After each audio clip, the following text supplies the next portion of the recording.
lie. By the time Oa sleeps, you will be ready to follow me back to the cave on your own. Yes, this location can be dangerous. We are miles away from the nearest cover. Even the grass here is too short to hide you effectively. There are 2 lessons to be learned here. The first is how to take wing. It is easy to leap from a cliff and let the wind and the speed of your fall do the work for you. But here, on the open plain, with naught but a gentle breeze, you have no such advantage. Learning to fly here will make you stronger and will help you gain height quickly when it matters most. The second lesson is vigilance. As you grow, you will find warm bloods moving into your lands, if they are not already present in the lands you claim. You know of their fear and how dangerous it makes them, but they are not the only danger. As you practice your flying today, you must learn to watch the horizon and the sky for reflections of light. For though it may be something as simple as a magpie with a stolen coin, it might also be one of the dragons of the sun. Warm yourself on these rocks here, and I will tell you the tale.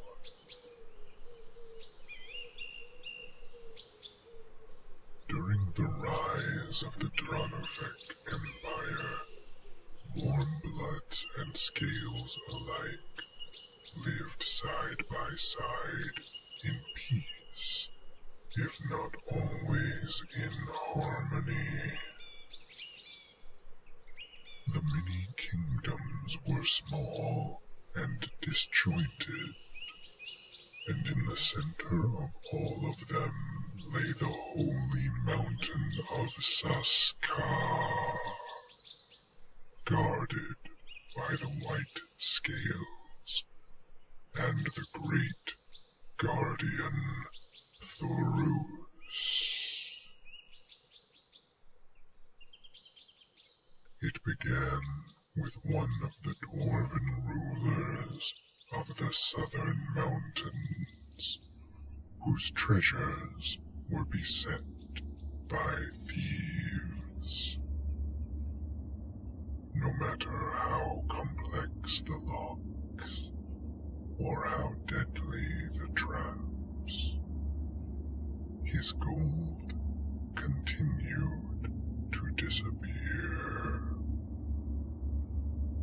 In desperation, he sought out one of the red dragons that lived in those mountains, and insofar as dwarves are capable of begging, begged him to guard the treasure. "What have you to trade for my services, dwarf?" asked the red dragon. The secret of fire, proclaimed the Dwarven King, and works of art in gold that we will fashion into rings and bracelets, and accents for your horns. The dragon saw that this would help him attract a mate, and agreed.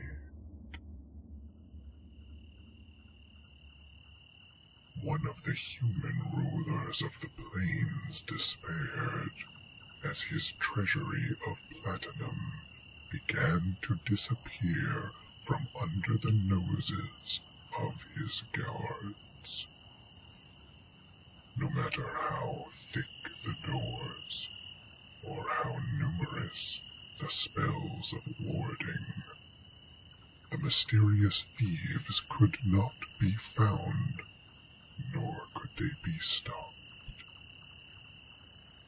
No dragons lived in the plains, so his chief advisor, an elemental sorceress of great power, wove a gate with her magics to the glass mountains in northernmost Aalveir, where winter never ends, where the brutal and titanic white dragons roamed, the descendants of holy white scales who were exiled for failing their duties to Saska.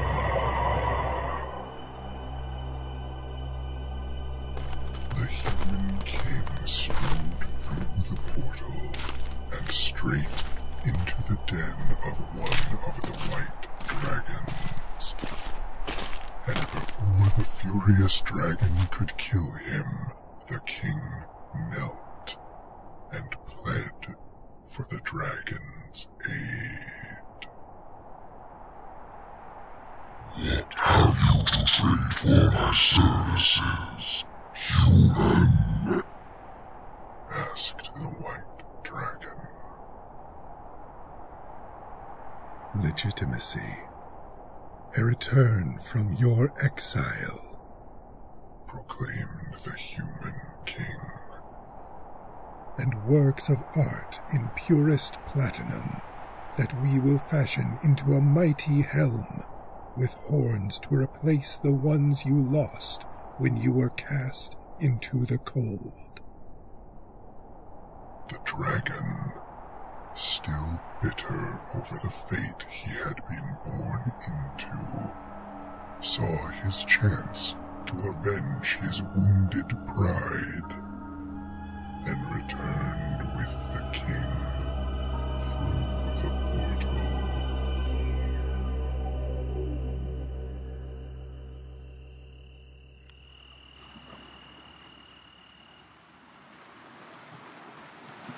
Along the northern coast of the cold sea, pirates were stealing powerful machines from the Vinderling workshops. No matter how powerful their golems or how explosive their traps, the raiders would not be deterred.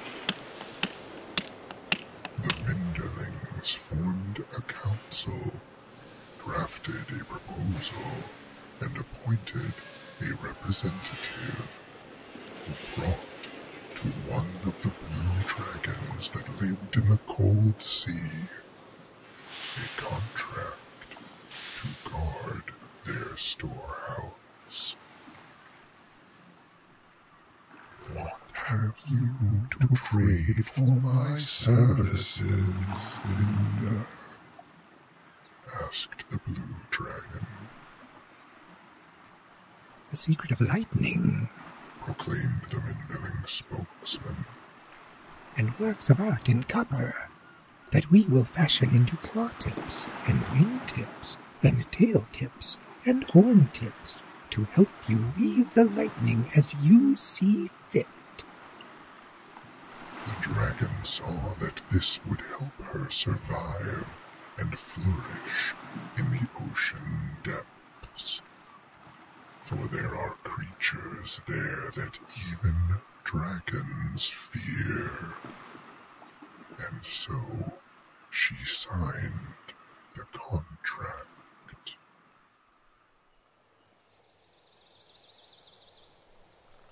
In the great, sweeping forests of the west, an elven queen wrung her hands, for thieves had evaded her most subtle traps and her most clever riddle locks to steal from her kingdom the great magics the elves wove. She sought out a green dragon, for they shared the woods, and entreated him to guard her troves of magic. "What have you to trade for my services, elf?" asked the green dragon. "Magics woven from nature," proclaimed the elven queen. "and works of art in silver that we will fashion into rings and necklaces to enhance your beauty." The dragon, who was vain, saw that this would help him expand and secure his territory, and accepted. In the Badlands of the East, an orcish warlord raged against the unseen thieves who had stolen her greatest trophies of battle. No matter how vigilant the guards, or how poisonous the traps, she could not catch or even spot the thieves. She found one of the black dragons that roamed the Badlands and bartered for her aid. "What have you to trade for my services, orc?" barked the black dragon. "The secret of tactics," proclaimed the orcish warlord. "and works of art in bronze that we will fashion into chains and spikes for you to wear to paralyze your foes with terror and rend their flesh." The dragon saw that this would help her claim more of the limited hunting grounds of the Badlands, and she struck the deal. The arrangements worked, and the thieves who were caught faced the justice of Fang and Claw. Those who remained moved on to easier targets.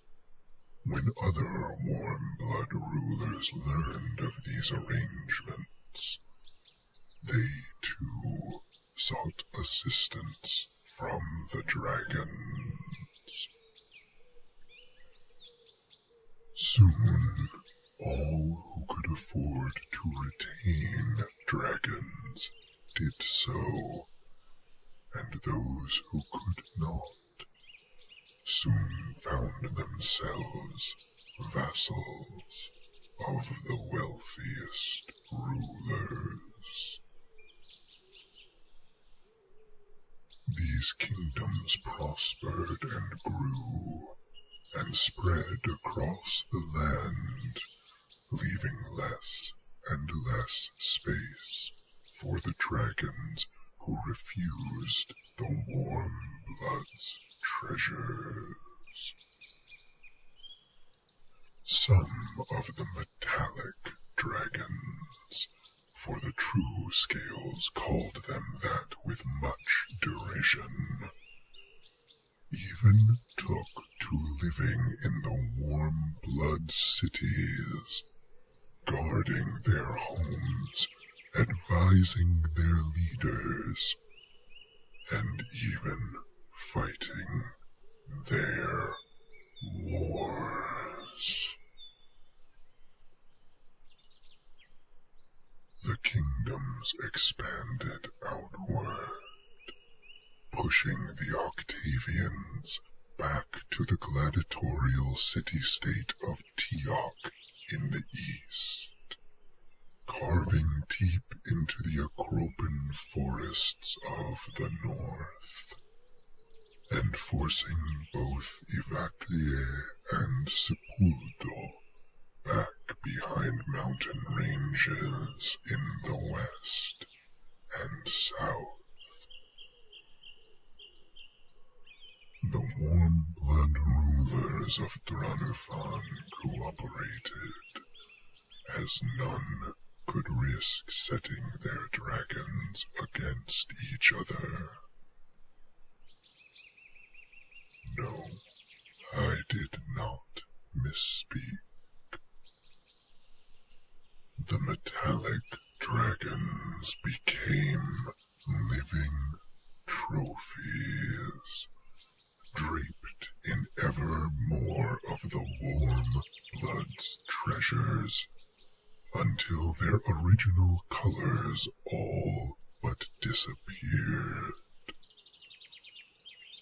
They were symbols of the warm blood's power and influence, and as such were nothing more than possessions.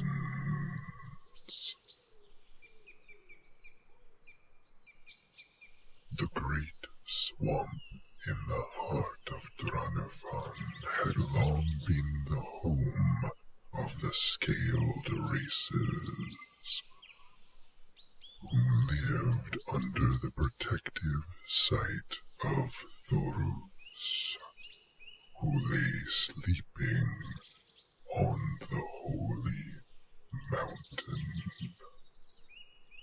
As the dragons were forced from their ancestral homes, they came to the mountain. When the overcrowding threatened to collapse the balance of nature in the swamp, the white scales climbed the mountain and woke the guardian.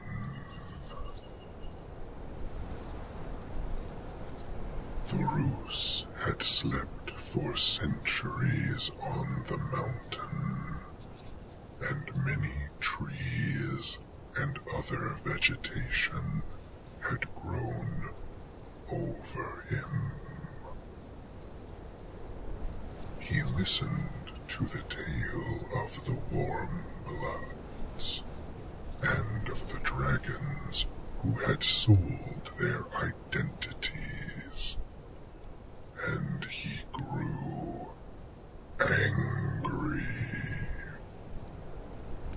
Thorus moved himself out, ripping up much of the holy mountain, and forever changing its appearance. His roar echoed throughout most, if not all, of the lands of Dranufan, for Thorus was the largest and most powerful of the guardians. And all the scaled races knew that this was a summons. A time and place burned into the minds of the metallic dragons, and they knew they must obey.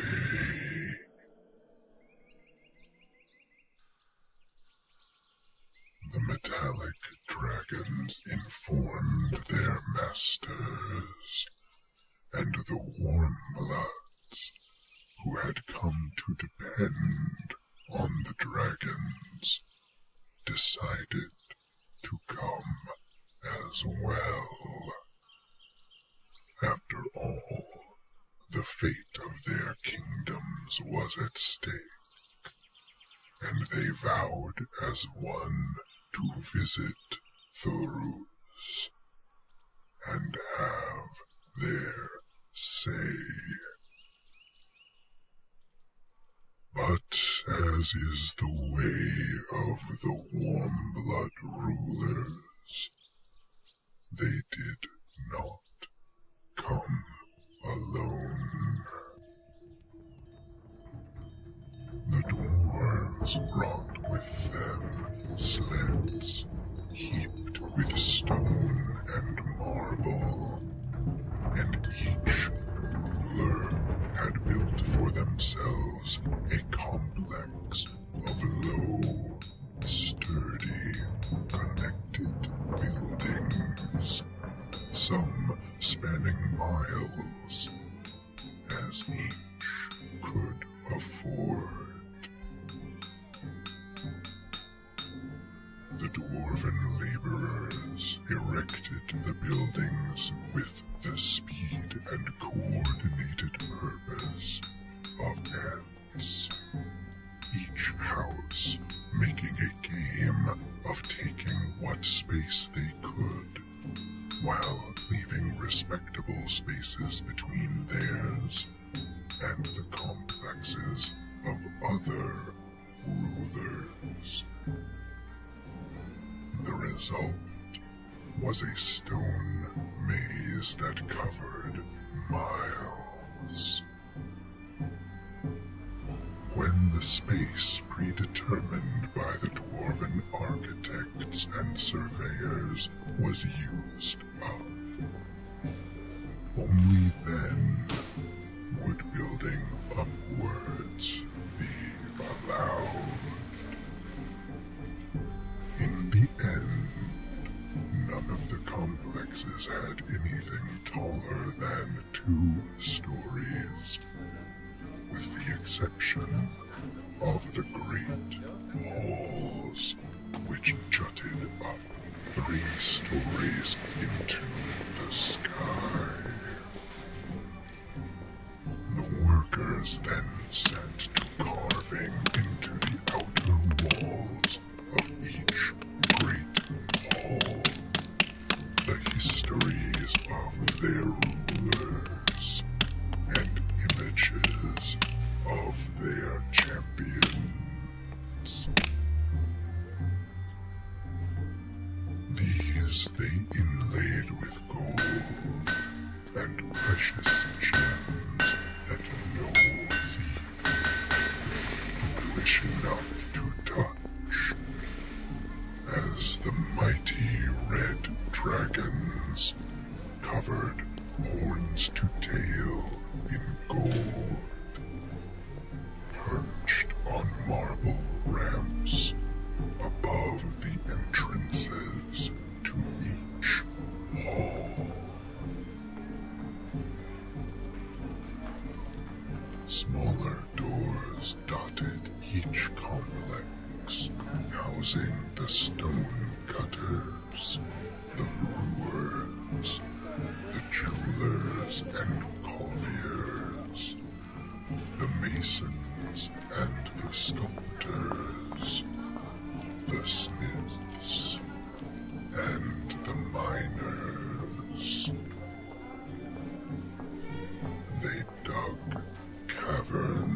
caverns beneath each complex, and there they built their forges, ranches for the giant lizards that pulled their sleds, and subterranean lakes stocked with the large, sightless fish brought from their kingdoms, and mushroom farms from which they made their strongest dwarven ales.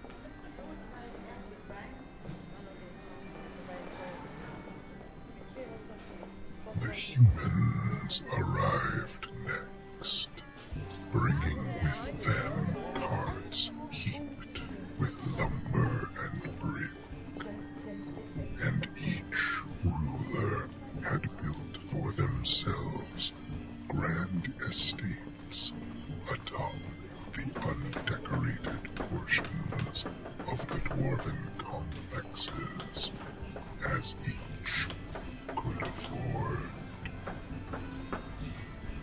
For the humans, the second-story spaces of the complexes were highly sought after due to their scarcity and the better view it afforded each human ruler who could claim them. Their laborers worked at a frantic pace and with much flair, each trying to create the grandest spectacle of walled gardens, palatial estate houses, each with one wide tower, some of dizzying heights, adorned with statues and banners of each ruler's house. At the top of each tower perched the massive white dragons, gleaming with platinum, surrounded by clouds of frost, created by the troops of wizards that lived and worked in the towers. For the dragons had become adapted to the cold. Spreading out in rings from each estate, smaller homes and shops sprung up on the wide, even streets of dwarven stone. Here lived the carpenters, the joiners, the vintners and the coopers, the weavers and the furriers, the haberdashers and the mercers. The frost from the towers drifted downward without end. For those rulers who could afford to build them high enough, it created a pleasantly moderate temperature below. And in those places, people built gardens on their rooftops to raise vegetables, using the rich earth the dwarves had brought to the surface when they carved out their caverns below. The humans lined their streets with potted plants from their homelands, and built arbors that arched gracefully over the streets, from which would hang grapes and hops and fragrant flowers. those rulers who could not afford such high towers. The streets were blanketed in perpetual winter. Frost covered the bricks. Icicles hung from the buildings, and piles of snow were packed and carved into glittering sculptures. Here, they built ramps to the ground at the unused edges of the dwarven complexes below, and built pens in those spaces for the cattle and sheep, the pigs and the chickens from their kingdoms.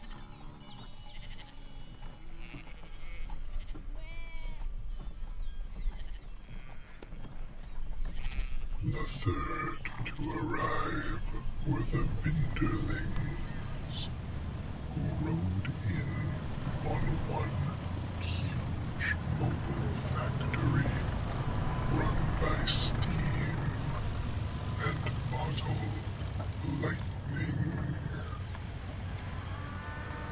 The factory, conical in shape and nearly a quarter the size of the holy mountain to the south, came to rest in the largest open space on the northern edge of the budding city.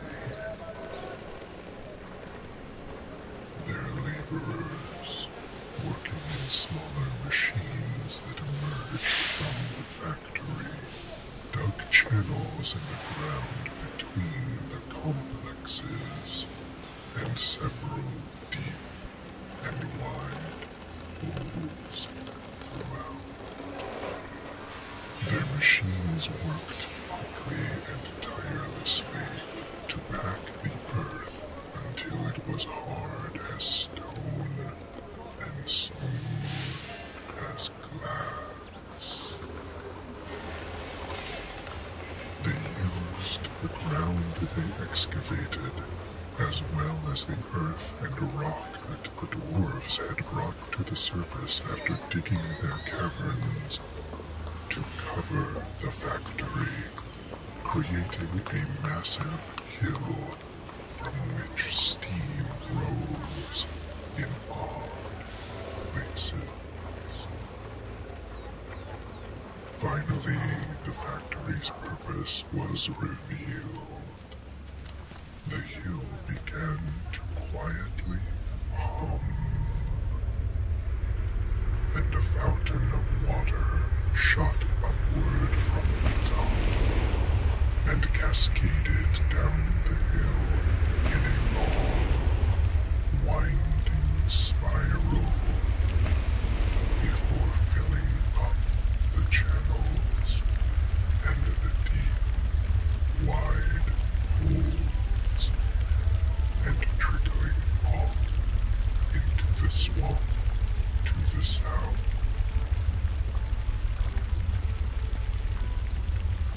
The smaller machines then connected themselves to form bridges over the channels. The bridges were paved with bricks left over from the human settlements, and on the edges of each bridge were built the homes and shops of the engineers, the machinists, the toy makers and the architects, the artificers and the golem nerds, the astronomers and the glass blowers. They planted no crops, as their food was made inside the factory, but they released into the channels a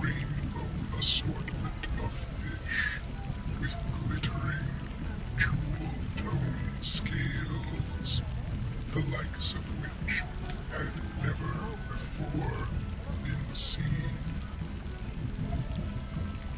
And into the deep, wide pools went the sleek blue dragons, awash in copper that the Vinderlings had treated to keep it from turning green.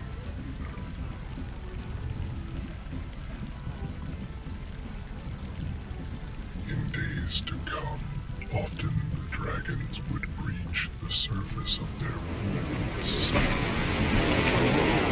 their heads thrusting high up into the air on their long necks to shower passers-by with water.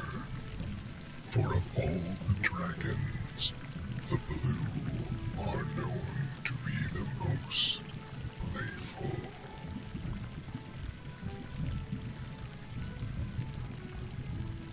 The elves arrived next, with much smaller trains than the other races, though each carried large silk bags slung across their chests.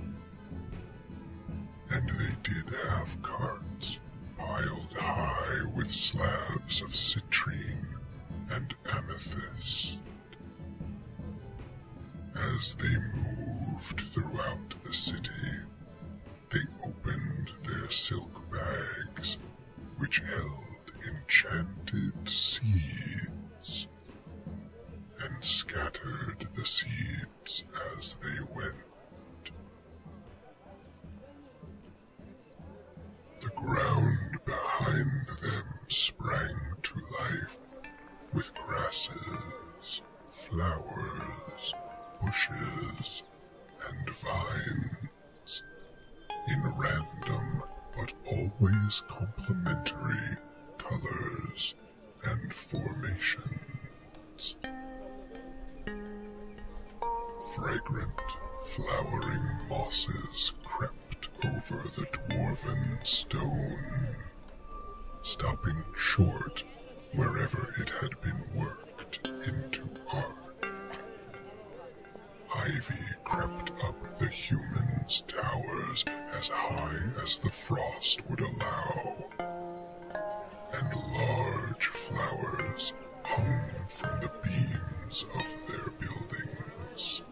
The plants that were already growing grew faster, as if they had been in place for hundreds of years. Water lilies grew in the channels, and their banks sprouted with pussy willows, bamboo, and a kind of cypress tree whose leaves turned orange and red as they grew closer to the colder human areas.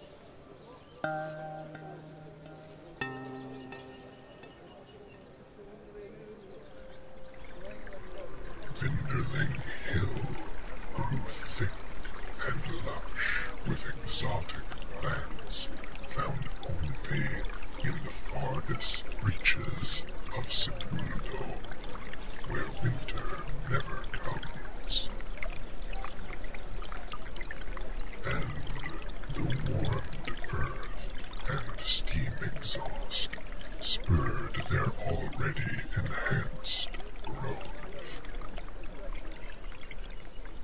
As each elven lady or lord chose a clear plot in what few large unclaimed parcels of ground remained between the dwarven complexes, they each brought forth a single seed the size of a pumpkin, etched with magical runes.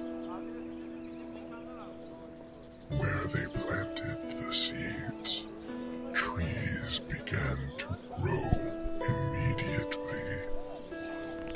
Elven laborers, guided the branches with delicate hands and delicate blades, transforming each growing tree into a living palace.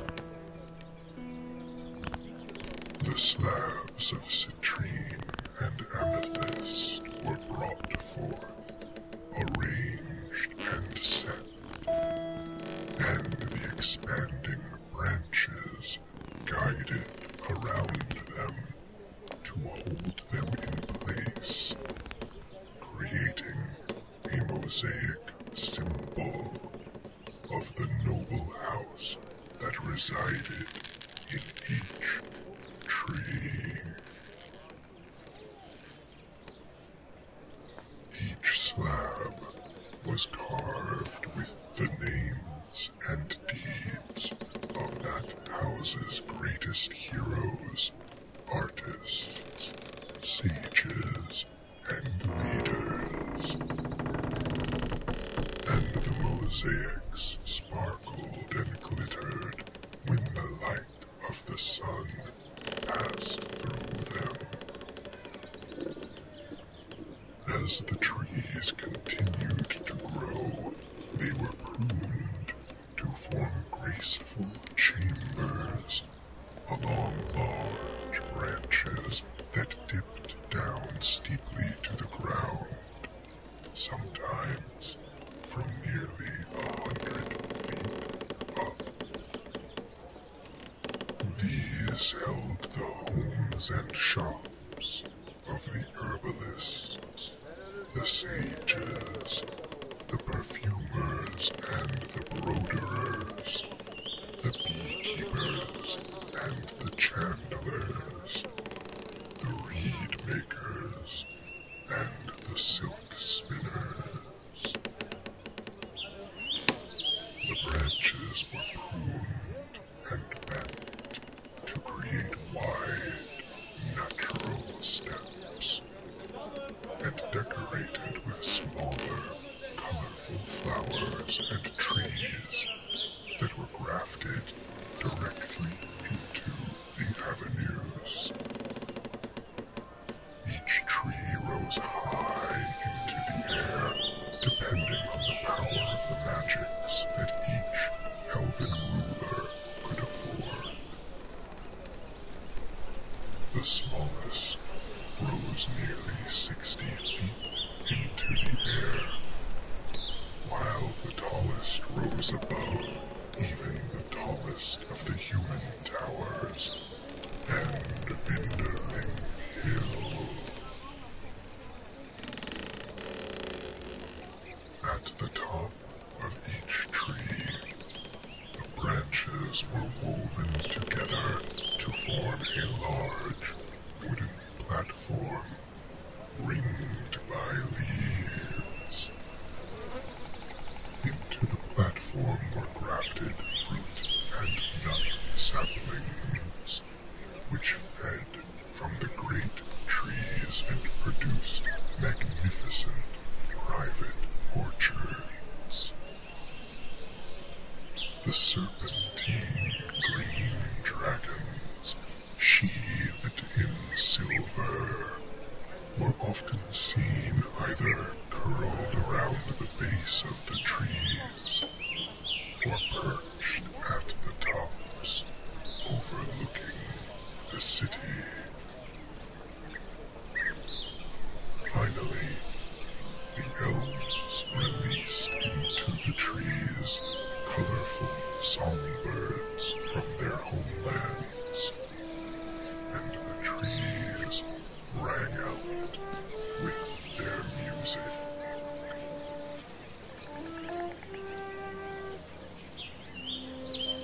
The last of the dragon buyers, the orcs, arrived in colorful caravans loaded with logs, chains, and hides, each led by a large rolling fortress.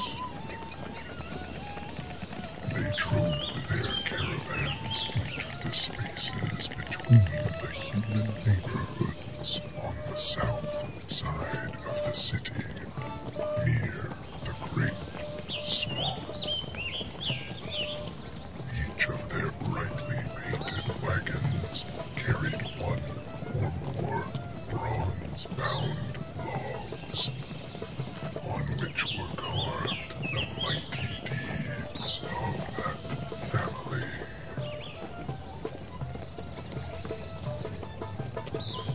They clustered their wagons seemingly at random, then anchored the logs into the dwarven stone with barbed spikes. The orcish laborers lashed together the hides, which were also painted with the deeds and symbols of each family, and tied them to bronze rings set halfway up the logs. Using shorter wooden poles and ropes to lift the hides up and away from the center, they made their living quarters.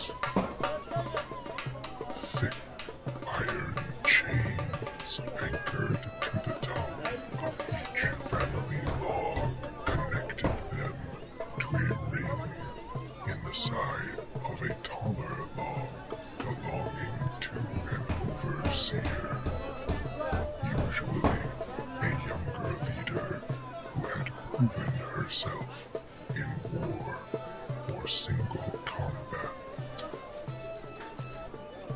Each overseer linked between 3 and 8 families, and each overseer's log was connected by a chain in its top to the rolling fortress of that tribe's war mother. The fortresses rose as high as 40 feet and contained murals done in paint and bone, commemorating the great battles and fiercest trials that each tribe had overcome. Each fortress displayed the grand trophies they had won, and each tribe named itself after its greatest trophy. Orcish laborers, moving with practiced grace, hung from the lowest chains the great cloth flags of each family. The pieces of the enormous overseer flags were then stretched horizontally between the chains, creating a covered maze of winding streets, lined with colorful tents and wagons, where lived and worked the redsmiths, the bone polishers, the dog trainers and the falconers, the dye makers and the painters, the tanners and the tambouriers.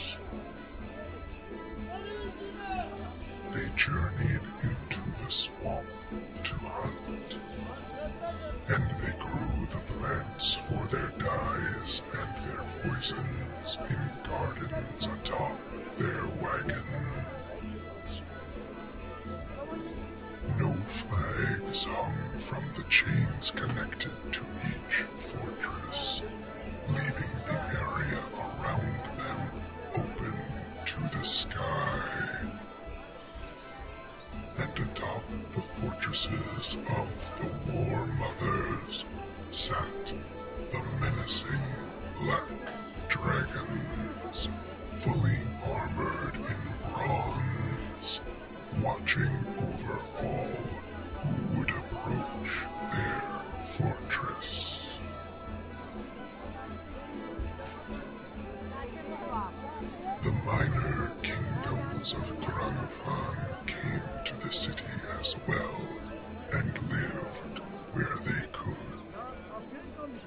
The gnomes claimed the very last moderately sized parcel of land in the city and dug an inverted ziggurat 300 feet across at the top and half as deep. They fashioned stairs leading down to each level, and on each level they carved their homes and shops into the walls. They removed most of the soft earth into several of the relatively narrow corridors between the dwarven complexes.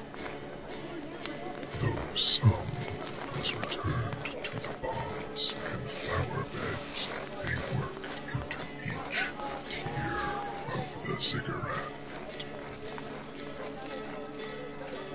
Similar to the elves, they used magic to grow their flora quickly, but the gnomish gardens were wild and full of exotic and dangerous plants, as well as rare fruits and vegetables suitable only to gnomish palates.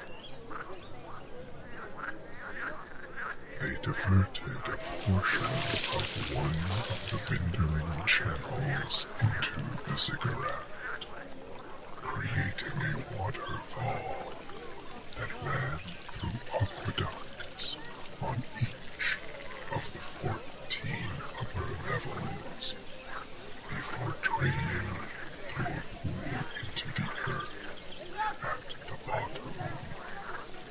Each level had its own ruler, though the title changed often and at what seemed to be a collective whim. The mounds of earth excavated by the gnomes were settled by a single community of inchadney, the tiny warm-bloods who built luxurious and cozy warrens with deep cellars to store the wines made from the beets, carrots, and berries they grew above their homes.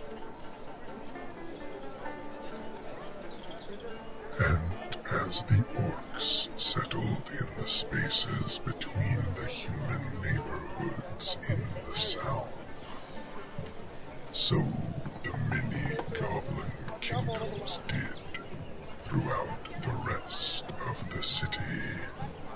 The fluidity of their race allowed them to adapt to every environment they encountered. Near the perpetual winter of the lesser human estates, they grew bulkier and sprouted thick fur, while those near Vinderling Hill shed all their hair and grew long, opposable toes and prehensile tails to help them move through the thick jungle there.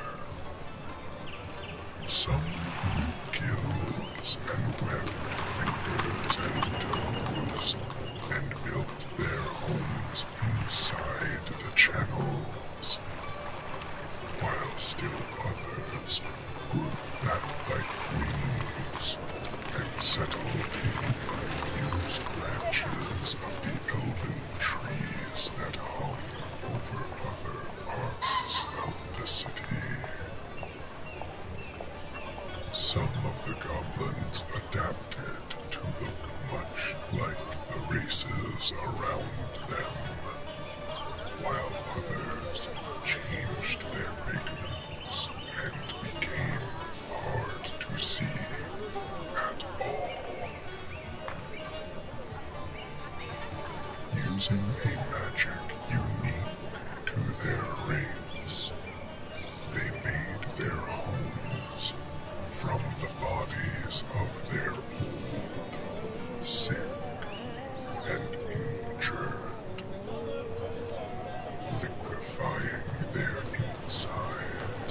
more space was available before turning them into something resembling stone or wood.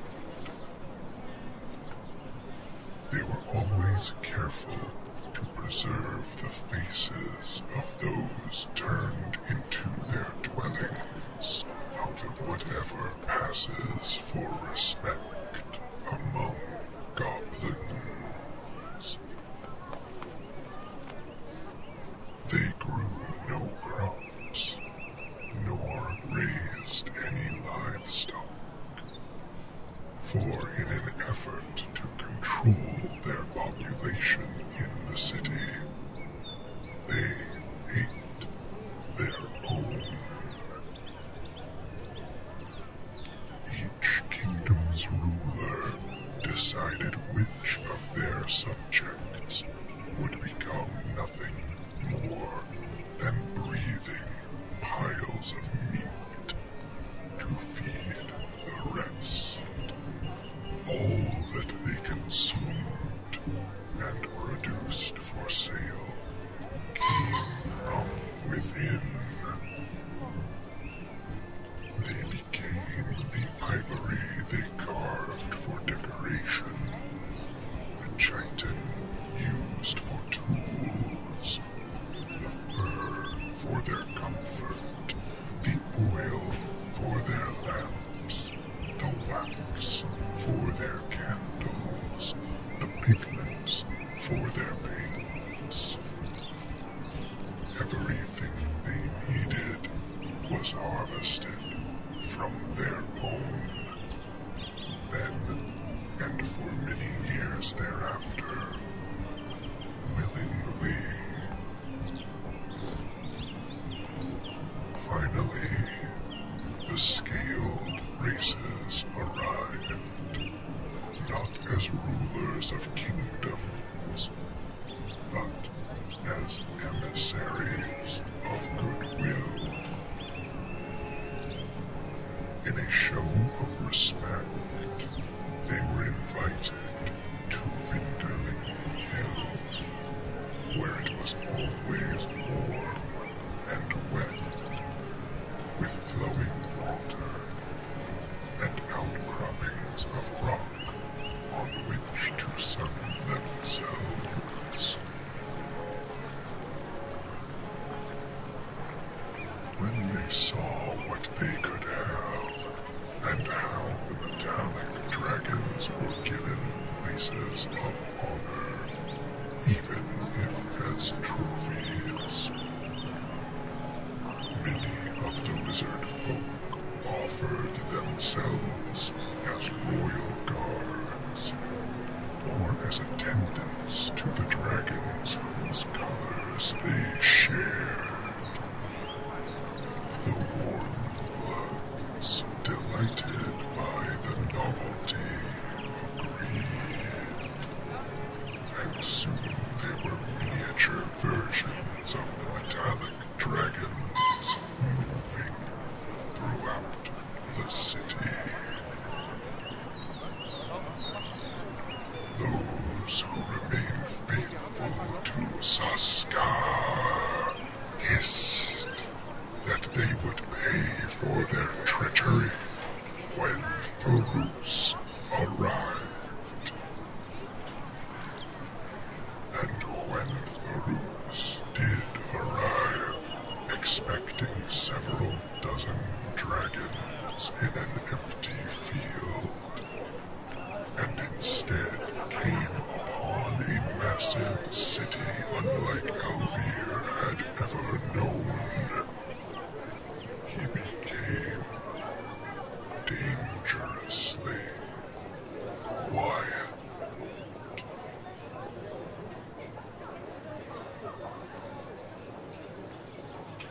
Being the owners of the white dragons, many of whom Farouz himself had exiled, the humans sent their greatest leader forward to meet with the mighty guardian. What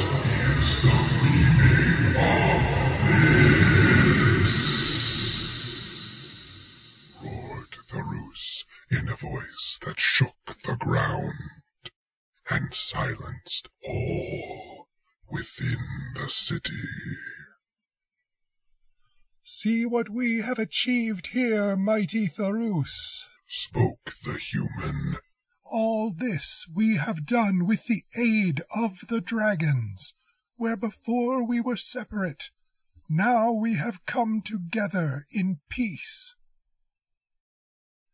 You have made mockery of the dragons, and you and they alike will be punished. We revere the dragons who have chosen to aid us. We honor them with treasures and with secret knowledge. And in turn they serve the warm bloods, and through you they serve your god, Oa, who even now tortures Saska. Did not the dragon Q also serve Oa? The human chose their words carefully. Referring to the father of dragons by the name the warm bloods had given him was itself deserving of pain and death. But the creature's brazenness shocked Tharus, and the guardian faltered. The human went on. And did not the dragon Q betray his master, forcing Oa to imprison his only child to prevent war among the gods? Tharus had not considered this, and of course he should not have, for the threatened war arose from a promise that was not Oa's to make. But the guardian began to doubt, and the human knew this and went on. Great Tharus, you are the mightiest dragon on Aalveir, and these dragons wish to see the order of the heavens restored. Will you not accept the abandoned post of the traitor Q and bring your children back to the light of Oa? The air was still and quiet, as even the gods themselves bent down from the heavens to listen. And in the greatest of all betrayals, the guardian Tharus agreed.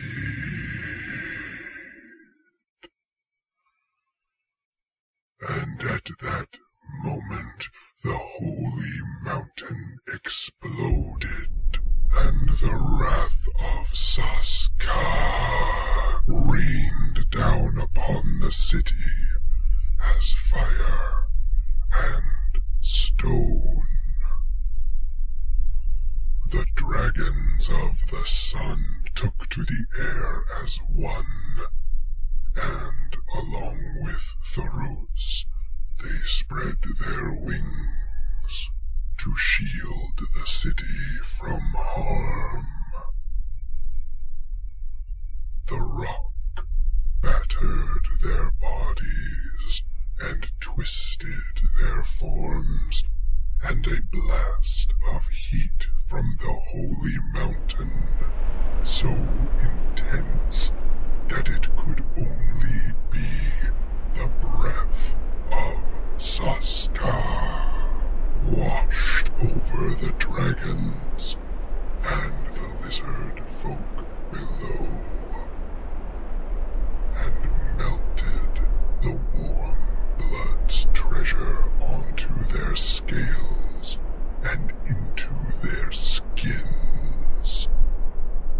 though the city itself, and those within who did not wear the treasures of the warm bloods over their scales suffered not. The traitors writhed in agony, and all would surely have perished. But Oa had heard the Guardian's decision and intervened.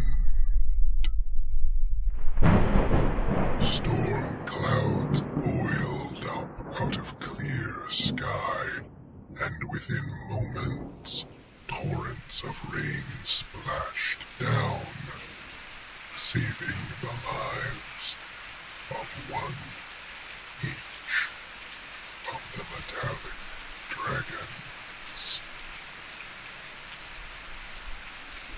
They were forever preserved in their current forms, which now only vaguely resembled the shapes of their former kind.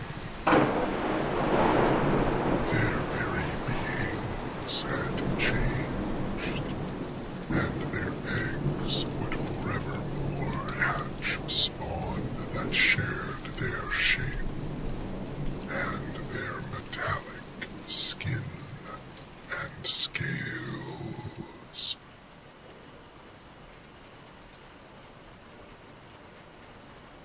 For his service, Oa anointed Tharus in the molten ore of the cosmos, that which is found only in bits and pieces in the deepest rocks of Aalveir, making Tharus the first and only celestial metallic dragon. His scales shimmered with the iridescent hues of the cosmos, and as he took to the air, flying toward his new master, the clouds dissipated, and Oa's light reflected off his scales in ribbons of color that arced across the sky.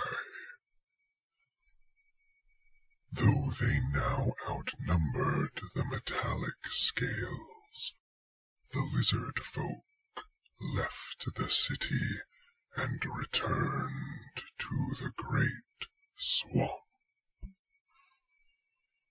The chromatic dragons returned to their lairs across Ranufan, and the warm bloods rejoiced in their victory. Saska would know justice, however. The father of dragons forever barred the metallic scales from the trial of Saska. Never would there be a holy guardian from among the metallic scales, and never could they bind themselves to the land. Saska's blood boiled up into the lands of Aalveir, burning away much of the precious metals that the warm bloods coveted so. He burned away more of the gold, as the first of the metallic dragons was draped in gold, and he burned away nearly all the platinum, as the humans had facilitated Thorus's betrayal. The great dragon knew that once the warm bloods could not find their once plentiful metals, they would eventually turn on the dragons who had betrayed their own kind to where the treasures they could now never remove. The inevitable betrayal by the warm bloods would not occur for many years. But when it did, it brought down the entire Tranufek Empire. The warm bloods are undoubtedly the greatest danger to our kind. But one day, you will journey to the shattered remains of the Holy Mountain, and you will understand why the dragons they created, the dragons of the sun, are our greatest enemy. Now, rise, my young ones, and stretch your wings. It is time to fly.